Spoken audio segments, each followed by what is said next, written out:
جی السلام علیکم. میں یہ کچھ سوالات اور ہیں جو امید ہے کہ چھوٹے چھوٹے ہوں گے، اس کا جواب دے دوں. یہ ہرڈ امیونٹی کیا ہے؟ بغیر کسی انفیکشن کے انسانی جسم اینٹی باڈی کیسے بناتا ہے؟ شکریہ.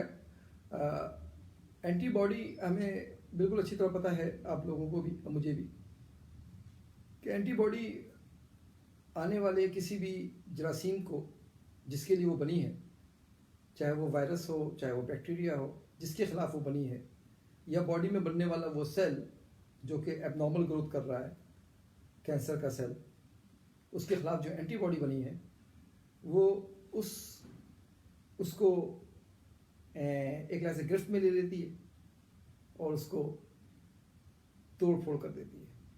یعنی اس قابل نہیں چھوڑتی کہ وہ مزید ملٹیپلائی کرے، چاہے وہ وائرس ہو اگر وائرس کا اینٹی باڈی بنی ہوئی ہے، چاہے بیکٹیریا ہو اگر بیکٹیریا کے خلاف ہے، چاہے وہ آپ کے باڈی کے اندر کوئی وہ ہو رہی ہو، کینسر سیل بن رہا ہو، اس کے خلاف بنی ہوئی اینٹی باڈی.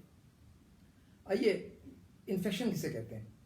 انفیکشن کسی باڈی کے اندر کسی بھی ایسے زندہ سام کا جانا جو ہماری باڈی کا حصہ نہیں تھا اور اس کو وہاں پر 1 سے 2، 2 سے 4 گرو کرنا، نشو نما پانا، تو وہ کہلاتا ہے انفیکشن. جب بھی انفیکشن ہوگا، باڈی کا جو اپنا دفاعی نظام ہے اس کے خلاف اینٹی باڈی بنائے گا تاکہ وہ انفیکشن پر حاوی بھی ہو سکے اور کم از کم آنے والے دوبارہ اس انفیکشن کو کنٹرول کر سکے، جسے کہتے ہیں اینٹی باڈی پروٹیکشن. اب اتنا بڑا سیل ہے سپوز، تو وہ اس جگہ کو زیادہ کیپچر کر رہا ہوتا ہے جو جگہ اس سیل کی گروتھ میں اپنا خاصا رول پلے کرتا ہے، تو اس کے خلاف اینٹی باڈی اس کو اپنے ساتھ انگیج کر لیتا ہے، یعنی کہ ایک طرح سے ٹائٹ ایفینٹی باندھ لیتا ہے اس کو، اور باندھنے کے بعد اس کو ہلنے نہیں دیتا، اس کو پھر توڑ دیتا ہے.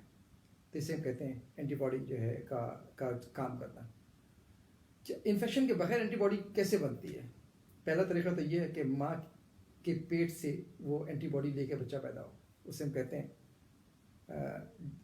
Natural immunity. وہ بندے نے خود نہیں بنائی ہے، پیٹ سے لے کے پیدا ہوا ہے، اور عمومی طور پہ وہ امنوگلوبلن ہوتے ہیں اور اس کا جو ٹائپ ہے وہ ایم ٹائپ کہلاتا ہے. اس لیے ہم کہتے ہیں امنوگلوبلن کا IG اور ٹائپ ایم، تو IgM ماں کے پلیسنٹا سے آتی ہے جو آپ پیدا ہوتے ہیں.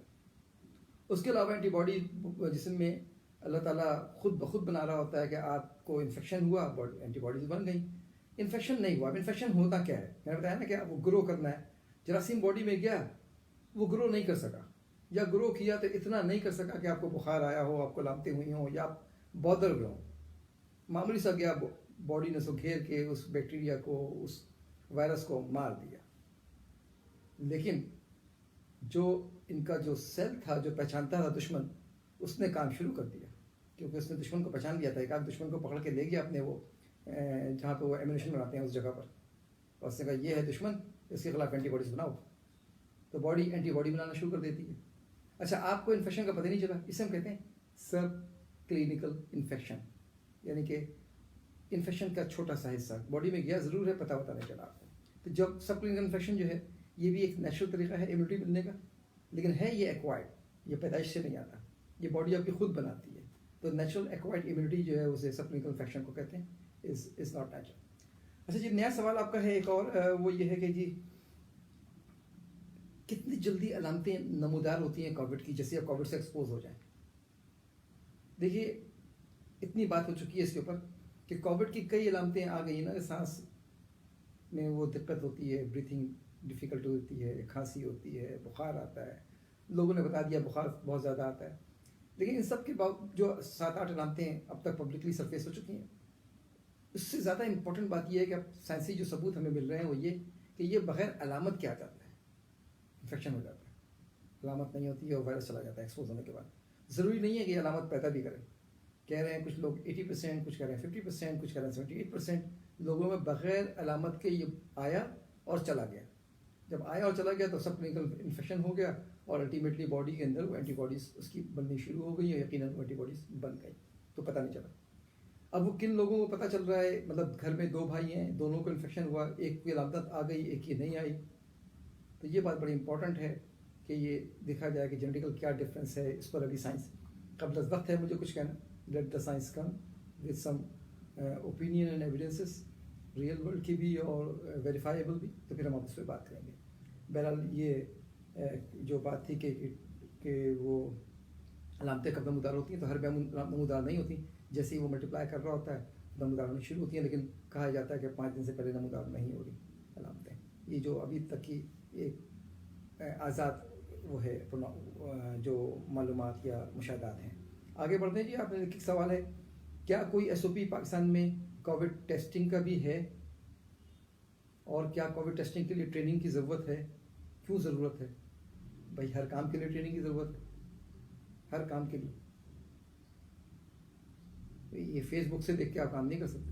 اسکل، نالج اینڈ ایبلٹی، تینوں چیزیں چاہیے. تو ہمیں سکھانا پڑے گا نا. یہ تھوڑی کہ فیس بک میں دیکھ لیا کہ رنگ کیسے کرتے گھر میں، تو پھر آپ نے بھی رنگ کرنا شروع کر دیا. یہ بہت امپورٹنٹ ٹیسٹنگ ہے. غلطی سے آپ نے فالس پازیٹیو کہہ دیا یا فالس نیگیٹو کہہ دیا، یا ایکوریسی خراب ہو گئی، یا پریسیشن خراب ہو گئی، یا کیلکولیشن خراب ہو گئی، یا آبزرویشن خراب ہو گئی، یا آپ نے مکس کر دیا نام کو، کوالٹی خراب ہو گئی نا. اس عبید کا سلیم میں چلا گیا، سلیم کا عبید میں آ گیا. پازیٹیو تھا جس کا تھا اس کا نیگیٹو چلا گیا، اس کا نیگیٹو تھا اس کو پازیٹیو آ گیا. جو پازیٹیو رزلٹ تھے اس کو آپ نے نیگیٹو پڑھ لیا، جو نیگیٹو رزلٹ تھے اس کو پازیٹیو پڑھ لیا. ٹریننگ کی بہت ضرورت ہے. گورنمنٹ کا اس میں کام نہیں ہے. یہ جن کی کٹ ہوتی ہے اور جو لوگ استعمال کر رہے ہوتے ہیں، وہ اپنی لیبارٹری والے جو ہیں وہ اپنے لوگوں کو ٹریننگ پروگرام کریں اور اس کے تحت ٹرین کریں. باقاعدہ ٹریننگ چاہیے ہوتا ہے. اور ایس او پی، میرا گھر یہاں پر ہے، میرے گھر کے صاف کرنے کا ایس او پی کچھ اور ہو، آپ کا گھر کہیں اور ہے، آپ کے گھر کے معاملات کچھ اور ہیں، صوفہ آپ کا کہیں اور رکھا ہوا ہے، تو آپ کی صفائی کا کچھ اور ہوگا. تو ایس او پی پاکستان کا نہیں بنے گا. اسٹینڈرڈ آپریٹنگ پروسیجر وہ کٹ والے خود بتائیں گے، اور جو لوگ وہاں پہ کام کریں گے دونوں مل کر کٹ والوں کی طرف سے دی گئی معلومات اور آپ کی لیبارٹری جہاں پہ پرفارم کیا جا رہا ہے وہاں کے سسٹم کے لحاظ سے جو ڈیولپ کی گئی معلومات ہے، اس کا جو معیاری موضوع طریقہ ہوگا جو کہ سیف ہو، افیکٹو ہو اور صحیح رزلٹ دے رہا ہو، اسے ہم کہتے ہیں ایس او پی. وہ ہوگا اس کے اندر. اچھا جی، آخری سوال ہے آپ کا.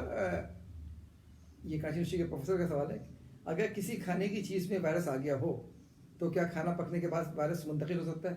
جناب کھانا ہمارا جو ہے نا وہ -20 پہ نہیں پکتا. کھانا ہمارا پکتا ہے چولہے کے اوپر اور ٹیمپریچر ہائٹ پر ہوتا ہے.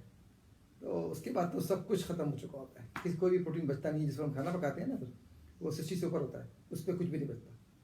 تو بہت شکریہ آپ کے سوالات کا.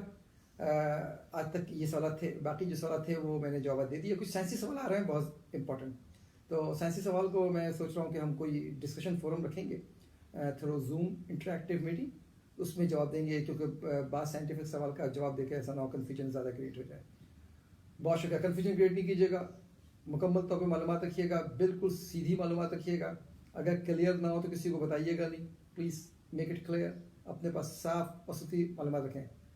اللہ تعالیٰ میرا آپ کا ہم سب کا جو ہے حامی و ناصر ہو. شکریہ.